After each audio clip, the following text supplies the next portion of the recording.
Good evening, everybody. Welcome to Wanted Fugitives, your Crime Stopper show. I'm your host, Sergeant Melony Peterson. And I'm Ambrose Southard. And welcome back. Well, we had a phenomenal month in March. We gave away $3,250 in rewards. Wow. And I checked the bank today. All but 2 have been picked up. So there's some very happy people out there. We hope to have a record-breaking month for April. And if it weren't for you, the following fugitives wouldn't have been arrested.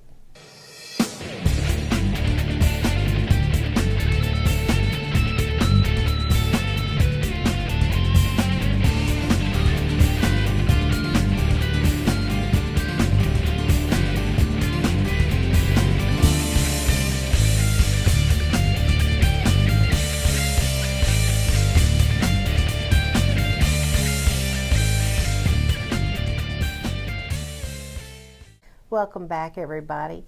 Well, like I was just saying before the break, I was just bragging on everybody out there in the community. The tips have been rolling in. They have been, and everybody's been participating, whether it was that alleged sexual assault suspect got him like that thanks to a Crime Stoppers tip. So you really are helping so much keep our community safe.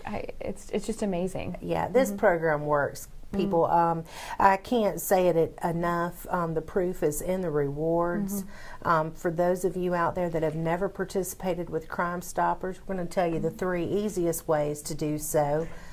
First and foremost, you can call our 24-hour-a-day call center at 433-STOP or 433-7867. Amber's personal favorite, of course. I love the app. The app is my favorite because you can put it on your Android or your iPhone, so either device works. You download that app right from your store, P3 Tips. That's right. And you can go in there, you can text, back and forth with Crime Stoppers. You can take pictures. If you're out in the grocery store and you're like, I know that person. Yeah. They look familiar. You can take a picture of them without them knowing. Right. A little spy game, and submit it into that app, and then law enforcement can kind of be the judge if it's that person or not, or try to make contact at that point in time. Absolutely. And then there's always going directly to our website at gulfcoastcrimestoppers.org. And of course, the right-hand corner of the page, you can just click on Submit a Tip, and it will literally walk you through the process. The 2 key things in dealing with Crime Stoppers is, 1, you're going to remain anonymous. That means we don't want to know who you are, and you're not going to be asked. And 2, keep your tip number and password. If you don't have those, that's right, you're not getting your tip. And we hear that from a lot of people. Well, I submitted it, and I know it was my tip that was valid. Well, you need that number. Sorry, you don't have that because we don't know who you are. That's right. But it's a great program. Our rewards are up to $3,000, $5,000 for cold case homicides, and so on and so forth. And another thing, what people need to realize is that Crime Stoppers does not bypass law enforcement. That means you cannot report a crime to Crime Stoppers. You have to report it first to authorities, whether it be like within the Sheriff's Office District or Pensacola Police. And then if you have information about that crime, then definitely you can report things like narcotics activity in your neighborhood to Crime Stoppers, because that is forwarded. But now if you have been a victim of a burglary or a fraud, you definitely need to report that to law enforcement first. Yes, if you need 911, call 911 Absolutely. Anytime. That's what that number is there for. Right. So please let the authorities know. But if you watching the show and you're like, hey, I recognize that person, give us the call. Absolutely. And remember, for any students that could be watching this show, Crime Stoppers is also available on all Chromebooks passed out to Escambia County students as well. How awesome is that? It's right there. Everybody has it on their Chromebook already built in, so nobody can say, hey, that person is a tattletale. They're telling on this. Right. Every student has it. So it's been a great program. It really has. And even better for schools, because they have really reported. We've even passed out several rewards to students that are involved with the program. So I can't even talk today. Without that being said, we're going to go ahead and start this week with our new set of fugitives. Remember, these fugitives are wanted as of April the 15th. Biggest thing we want you to keep in mind, we don't want you to make contact with anyone that you recognize on Wanted Fugitives. Just contact the Sheriff's Office or Pensacola Police Department. Absolutely, and we never want you to make contact because these people could be dangerous that we're putting up here. You'll see that as we start going through the charges. Absolutely. And you'll realize that it's just, you don't need to do that. They're trained. Let them do their jobs. That's right. But we're dependent upon you because, if it weren't if it weren't for Crime Stoppers and our anonymous tipsters, a lot of our burglaries, a lot of our sexual assaults, even homicides would not have been solved. And so we're going to do our part to help fill up that brand new jail they're building. That's right. It's going up quick. Yeah, it is. So that's okay. The more room that they have, the more room our tipsters will have to earn money, and we'll fill it up. That's it. All right, our first wanted fugitive of this segment is Anthony Brown II. He's 19 years old. He's wanted for burglary, grand theft, and dealing in stolen property. Wow, with a bond of $35,000. So young. He's so young, and you'll be able to find Anthony because he's got those gold teeth. You better believe it. And easy to spot in the crowd. That's right. And this is just a thing to keep in mind. Look at these charges: burglary, dealing in stolen property. You're talking about second and third degree felonies, and that's horrible. 19 years old, not a smart way to start your life. Taking your stuff and then going and making a profit off of it. Right. No. After you worked for it. Slap in the face. That's it. Our next wanted fugitive is Joseph Carney. Joseph is 40 years old. Now, he's wanted for a hit and run, failure to stop or remain at a crash involving a serious bodily injury. Wow. And it makes sense why he ran. Amber, he's driving while license suspended. He's a habitual offender. No wonder he has a bond of $110,000. This guy definitely needs to be off the street. Yeah, so he knew he wasn't supposed to be behind the wheel of that car, and then he did all of that while he was behind the wheel of the car. So that is why he ran. That's unexcusable. At his age, he knows. Absolutely. And I can't tell exactly what that is on his shirt, but it reminds me of a ladybug. It really does. And, just knowing what really anchors me about Joseph is that he hit someone. And they're injured, and they got an injury, and he just took off. And he didn't care about them or anything.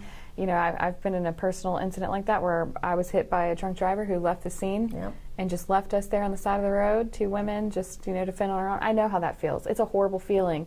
And for him to do that to somebody, unexcusable. Well, I tell you what, folks, you call Crime Stoppers. If anybody knows Joseph or knows where he's at, let's get him behind bars, and Crime Stoppers will pay you a nice reward. Our next wanted fugitive is Loris Jean Clark. She's 48 years old. Wow, another driving while license suspended, habitual offender, with a bond of $5,000. You think she was running over to Walgreens for that hair color? Maybe. Her hair it reminds me of a rocket pop, Yes. like from the ice cream trucks. You're looking at the sign, you're like, what's going to be good today? It's so hot outside, and it's just, it's patriotic, though. I do appreciate that attempt for the patriotic style there, but again, you knew better, That's Loris. right. You knew better. So it's just ridiculous. Okay, our next wanted fugitive is Charles DuBose. Charles is 55 years old. He's wanted for grand theft, and Charles's bond is $2,500. And he's not even looking at the camera. We can help you out with a better mugshot if you turn yourself in. Exactly. All right, next wanted fugitive is Clinton Englehart. Clinton is 28 years old. That expression. And he's wanted for failure to appear, Amber, and he doesn't have a bond. He's another one that's not looking at the camera. Where are you looking, Clinton? At your feet? Is it like, you've done something wrong, so you just don't want to make eye contact, like kids? Yeah. Or like my dogs, when I get onto them, they always look away. Yeah. I feel like that might be it. Yeah, he was shaking his head going, I hope they don't think I'm going to show up to that court date. Ain't got no plans to do it. Not going to happen. No, and now look where you're at. Yep, another warrant. Well, at least he'll get a new mugshot. Yeah, that's true. Our next wanted fugitive is Darren Lee Fisher. He is 53 years old. Wow, this is going to take a minute. He's wanted for fraud. He's wanted for possession of a weapon by a convicted felon, dealing in stolen property, and grand theft. And Darren has a $50,000 bond. That was a lot. Yeah. He's been busy. Yes. And now let's get him off the streets. He's been way too busy. That's not. A lot of things are red flags here. He's got fraud and grand theft charges, and he's armed, and he's a convicted felon, which makes it even. So he's not allowed to have that firearm. Right. Yeah. Which makes me think that maybe he might even have a little bit of ill will, maybe some Yeah. intentions there. Hate to see what would happen if somebody told him no. Yeah, I wouldn't want to see that. So let's go ahead and turn him in. Absolutely. And that'd be another really good reward. Yeah, it You would. know? Especially if he's caught with that firearm on him. Absolutely. Okay, our next wanted fugitive is Dominique Fisher. Dominique, she's 33 years old. She's charged with driving while license suspended, and this is her third offense. So she's on her way to being a habitual, but right now her bond is $5,000. That's been a trend in this episode. Yeah. That they all, I'm sure, are very much aware that they don't have driver's license. They keep getting caught with this over and over again. So, I mean, there's just so many ways to avoid. This is a simple one to avoid. There's ECAT, there's Uber, there's Lyft, there's bicycles. You've got legs. You hopefully have friends or families that can drive you around if you need to. Yeah. So there's just so many, especially nowadays. I mean, Yeah. it's just as simple as an app on your phone to get a ride. Taxi cabs. I mean, like, there's just... It's better decision. A better decision can be made. Yes. It does not, you know. Absolutely. Well, if she don't do it, she could end up like the other guy, you know, Joseph, Yeah. Oof. and get more charges. So y'all call Crime Stoppers if you see her around. Our next wanted fugitive is Janelle Flores. She's 42 years old. She's wanted for aggravated stalking, and Janelle doesn't have a bond. This is not her first charge in reference to this type of a stalking. crime. Yeah. You know, this is one of the angriest wanted fugitive lists Yeah, that we've she's- had. And she's one that, again, we don't approach. She's been, caught Yeah. several times now for that stalking. So that is, you don't want to approach her. You see her out in public, give us a call. Let us deal with it. Janelle, Yeah. it ain't worth it. No, Let him it's go. not. It's not at all. We're going to do one more before we have to go to break, and that would be Ivory Ambrose Vogon. He's 30 years old, and Ivory's wanted for failure to appear, and he also has a separate violation of probation charge. Wow, it just spills and spells out irresponsible, That's it. doesn't care. You had a court date. Show up to it. Doesn't have a bond either. So if anybody out there knows Ivory, please call Crime Stoppers. We're going to take a quick break. While we're on break, check out our Facebook page, and we'll be right back.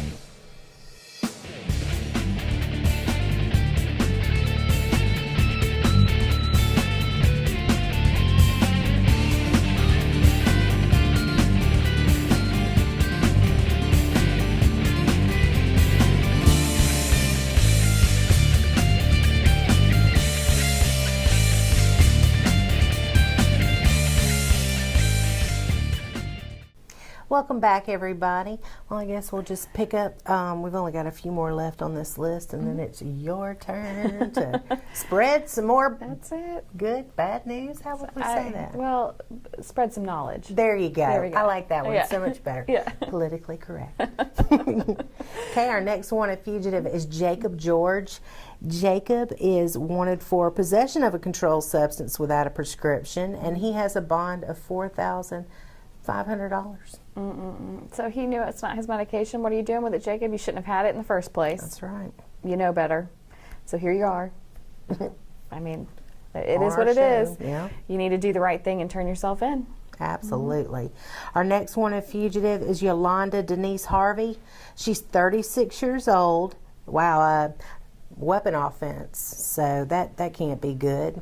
And she has no bond. This is one of the reasons why we say don't make contact with anybody. And we say that every episode, and you might watch and say, well, we get it, but somebody new might be watching, and we want to make right. sure that they understand that a lot of these people on these lists are dangerous or considered dangerous. A weapons offense isn't friendly. Absolutely not. You don't want to get tied up with the wrong person or caught up in the wrong thing. So definitely call 433-STOP, use that app, use the website. However you want to do it, let us know, and the professionals will come deal with it. Absolutely. Our next wanted fugitive is Reginald Lyndell McCall. He's 40 years old. He's wanted for grand theft, and Reginald has a bond of $1,250. And our next wanted fugitive is Nathaniel Mechanic III, and he's 24, and he's wanted for possession of cocaine. Nathaniel has a bond of $2,500. Definitely want him off the street. Yes. Drugs are bad for any neighborhood, but who wants them in their community? I don't. And he's so young. Yeah. I mean, Nathaniel, you've got your whole life ahead of you. You're 24 years old. You have so much that you can do, and we want to see you succeed. You live here in Escambia County. We want to see anybody here in our area succeed and do better. When you do better, we all do better. That's right. And that's all we really want for you. So you need to get this taken care of and move on with your life. And you can do it. Yeah. Anybody can. Move forward and do something positive, you know. That's it. All right, our next wanted fugitive is Jacqueline Rowland. She's 37 years old. She's wanted for fraud, uttering a false bank bill or a note, check or draft, and she has a bond of $8,000. Now, I'm going to go ahead and say, with that type of a bond, this ain't her first time writing bad checks. No, and you know, people say, oh, it's just a bad check charge. Well, not if you're the recipient of that check. That's right. I mean, you don't want to be on the other end of that. So let's make her do the right thing. Absolutely. You know where she's at, call Crime Stoppers. Okay.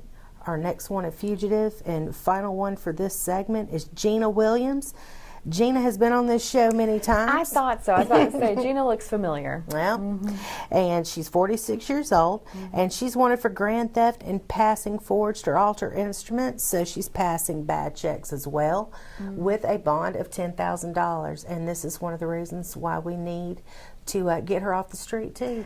And we know this isn't her first time because we've seen her on here before. Yeah, she's even been a winner on the wheel. So those are your wanted fugitives. Remember, they're all wanted as of April the 15th, 2019. With that being said, I'm turning it over to Amber. You've got some more knowledge to spread in the community. I do. I want to make people aware of these deadbeat parents that we have out there. And, you know, the thing about deadbeat parents is right off the bat you get a reward if you call in, right? Yeah, it's just straight up $150. That's it. Easy money. That's all you got to do. And it's guaranteed. That's right. So let's go ahead and start with the list. Our first is going to be Charles Dell, with a purge amount of a little more than $1,200. And, you know, he's got, we like when we see these facial tattoos, these neck tattoos, the gold teeth, they're easier to point out. So somebody's going to easily recognize you, hopefully, and we'll get this taken care of. But again, I want to remind people, when you see these purge amounts, it's the kids that are suffering. That's right. It's the children back at home that are suffering. So that's why it's such a big deal for them to take care of this stuff. So our next deadbeat parent is a Teresa Hill, 52 years old, with a purge amount of $720. Teresa, come on now. Yeah. Yeah, he does. And then Trini Saylor with a purge amount of $620, and she looks really unhappy, but it's probably because she's got that purge amount sitting there. Yeah, that'll do it. That'll do it every time. Then we've got Joseph Brittini. Yeah. I don't know if we're saying that right. If not, come on down 1700 West Leonard Street. You can tell us how to say that name correctly, and, you know, turn yourself in, pay that amount. That's the other thing. That's just going to keep accruing. Yes. Each month. You know, and I get people, we say this every episode, people fall in hard times, you have problems paying for stuff. I understand. We all understand that happens. But until you let the court system know that that's what's happening, they can expect it to continue to grow, and they don't, I mean, they're just adding to their they're adding to their own problems. Yep. And so it just keeps accumulating, and here you sit on this show. So try to take care of it. Try to let people know, hey, I am on hard times. Like, this is what's happening. And not that's what's happening with everybody here. They might just not be paying. Yeah. So, you know, get it taken care of. Exactly. Then we have Johnny McDonald, 65 years old, with a purge amount of $420. He's been on here before, too, I believe. Yes. Then we have Clinton Purdue, 37 years old, with a purge amount of $520. He don't look happy. No, he don't. No. Then we have Justin Shipman, 38 years old, with a purge amount of a little more than $1,500. He has the highest purge in this episode.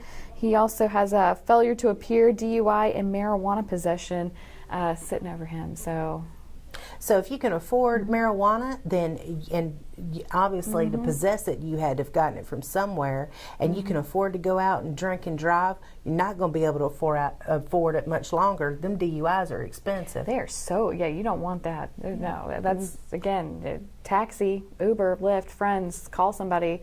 and that follows you for the rest of your life. Yes. It's there. And you know who else is suffering? Obviously your children. Because you're spending your money on that. Yeah, just get it together, Justin. Then we've got Brandon Spencer, 40 years old, with a purge amount of $929. Then we've got Marlon Strawn, 30 years old, with a purge amount of $920. They just keep coming. Yeah. And then our final deadbeat parent is going to be Derek Tate, 31 years old, with a purge amount of $870. So if you recognize anybody in tonight's deadbeat episode, or deadbeat segment, I should say, deadbeat parent segment, please just do the right thing. Call, win yourself some money. Yeah, because like Amber was saying, just picking up the phone for one of these deadbeat parents, given the location, if they're arrested at that location, easy $150. You can't beat that. You cannot beat that at all.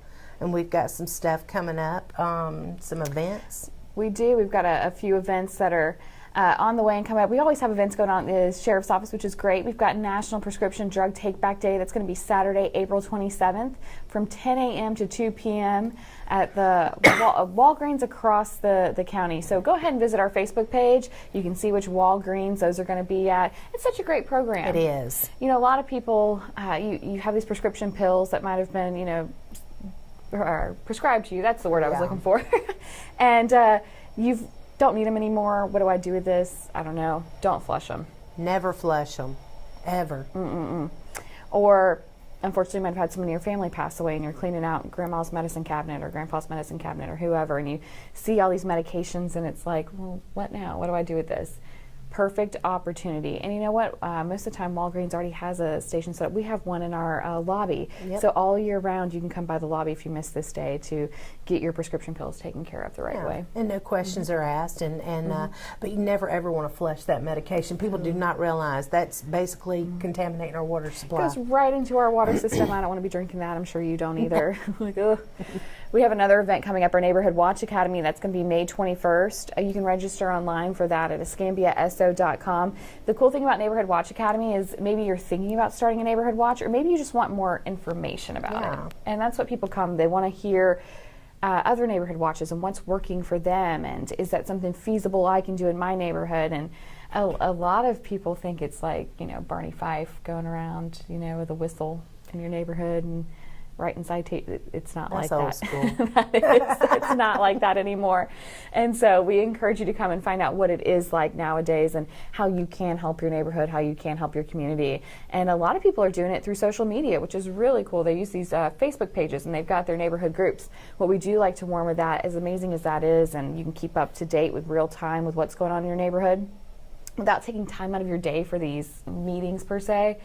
But please make sure if you're posting it to your social media page that there is something, you know, a car burglary or something like that in your neighborhood. You're also calling your local law enforcement to report that as well, because a lot of times we'll see on these pages where they're like, well, why isn't the sheriff's office here? Exactly. Well, the person might have forgot to report it to us. They think just by putting it out on social media, that's kind of reporting it to the neighbors. But we also need to know so we can help with that issue. That's right. So, again, please come to that event, Neighborhood Watch Academy, May 21st. And to register, you can go to EscambiaSO.com. And then we have safety workshop for safety in the place of worship. That's going to be May 28th. You can also register online for that at EscambiaSO.com. And that is more for, like, you know, your church or anywhere that you like to go to worship, and you want to talk about a safety plan. That's you see right. this crazy stuff on the national news. Oh, yeah. You never know what's going to happen. Churches are not exempt. They're not. I mean, it's crazies everywhere, unfortunately. So you want to make sure that that's like a safe place for you to go and worship with your family. And we teach how you or your staff at the church can make that a place to feel safe. Absolutely. And be at. Now, that's very important to have. Our final event is the Citizens Law Enforcement Academy, which we like to call CLIA. It meets on Thursday evenings. Our next class will begin July 11th, and it's from 5 p.m. to 9 p.m. And it's here at the Sheriff's Office, 1700 West Leonard Street, and we feed you every night. And it's good food. It really is. It really is. And it's a cool experience to get to learn more about your Sheriff's Office. You teach a portion in that, don't you? A little portion, but you learn something each week, so it's great. That's it. So we encourage you to please look for more of these events. You can visit our event tab on our Facebook page and get familiar with them and sign up for anything that you might be interested in. And that's your show, and we'll see you back next week.